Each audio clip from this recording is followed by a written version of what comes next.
WhatsApp deer, কেমন আছো সবাই? আজকের গল্পটা 5টা বন্ধুকে নিয়ে। এটা অন্যান্য ড্রামার থেকে কিছুটা ভিন্ন, কারণ ড্রামাটা সেই লেভেলের রোমান্টিক আর ফানি। এই জন্য আমি রিকোয়েস্ট করব, তোমরা ড্রামাটি দেখার আগে লুঙ্গির গিটটা ভালোভাবে বেঁধে নিও, না হয় খুলে যাওয়ার আশঙ্কা আছে। আর ড্রামার ভিতর সবাই এক একটা কিউটের ডিব্বা। আর একটি অনুরোধ, ড্রামাগুলো ডাউনলোড করে না দেখার চেষ্টা করবে। ডাউনলোড করে দেখলে আমার সব লস। আর ইউটিউব খরচ চালানোর জন্য ড্রামার ভিতর একটা বিজ্ঞাপন থাকবে, তোমরা চাইলে বিজ্ঞাপনটি স্কিপ করতে পারো। তো চলো ডিয়ার, আজেবাজে বক বক না করে আমাদের আজকের এই সুইট ড্রামাটি দেখে ফেলি। ড্রামার শুরুতে আমাদের হ্যান্ডসাম মেল লিডকে তার ফ্যামিলির সাথে জন্মদিন সেলিব্রেট করতে দেখি।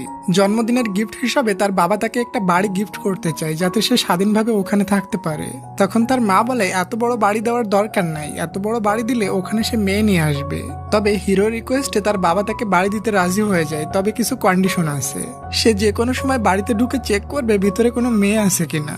এই শর্তে আমাদের হিরো শন খুশি খুশি মেনে নেয়।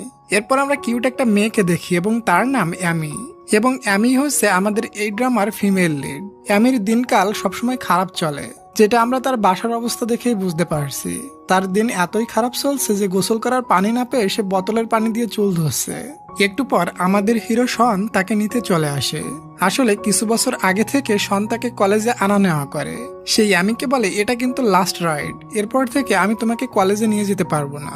অ্যামি বলে, গ্রাজুয়েট কমপ্লিট না হওয়া পর্যন্ত আমি এই স্কুটির পিছু ছাড়বো না, তাই যাই হয়ে যাক না কেন। আসলে শন বহুবার বলছে আজ শেষ দিন, তবে দিন শেষে শোয়ানি তাকে নিতে আসে। বাই দ্য ওয়ে, তারা দুজন ছোটবেলার বেস্ট ফ্রেন্ড। ফ্ল্যাশব্যাকে দেখি অ্যামির বাবা হঠাৎ মারা যাওয়াতে অ্যামি অনেক ভেঙে পড়েছিল। এরপর থেকে শন তাকে অনেক খেয়াল রাখে। শন তাকে খারাপ খারাপ জোকস বলে হাসানোর ট্রাই করে। বেস্ট ফ্রেন্ড এমনই হয়, তাই না? তবে পাওয়া অনেক ভাগ্যের ব্যাপার। সময়ের সাথে সাথে তারা দুজন অনেকটা ক্লোজে চলে আসে। এমনকি কলেজের সবাই মনে করতো তারা দুজন রিলেশনশিপে আছে। আসলে সন্ত তার বান্ধবীকে লাইক করত, তবে সে একদিন চুপি চুপি তার বান্ধবী অ্যামির কথা শুনে ফেলে। আর ওটা শুনে তার ভালোবাসার ফিলিংসটা মরে যায়। আসলে অ্যামি আর তার ফ্রেন্ডরা মিলে শনের ব্যাপারে গল্প করছিল। বান্ধবী বলে, তুমি কি শনকে বয়ফ্রেন্ড হিসেবে লাইক করো? অ্যামি বলে, শন বন্ধু হিসেবে অনেক ভালো, তবে আমি তাকে বয়ফ্রেন্ড হিসেবে লাইক করি না। শন আসলে আমার টাইপের ছেলে না।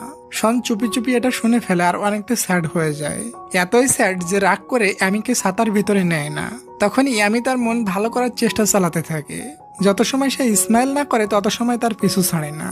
এখানে আমরা একটা জিনিস বুঝতে পারি, শন মনে মনে অ্যামিকে অনেক লাইক করে, তবে বন্ধুত্ব নষ্ট হয়ে যায় কিনা এই ভয়ে তার মনের ফিলিংসটা অ্যামিকে বলে না।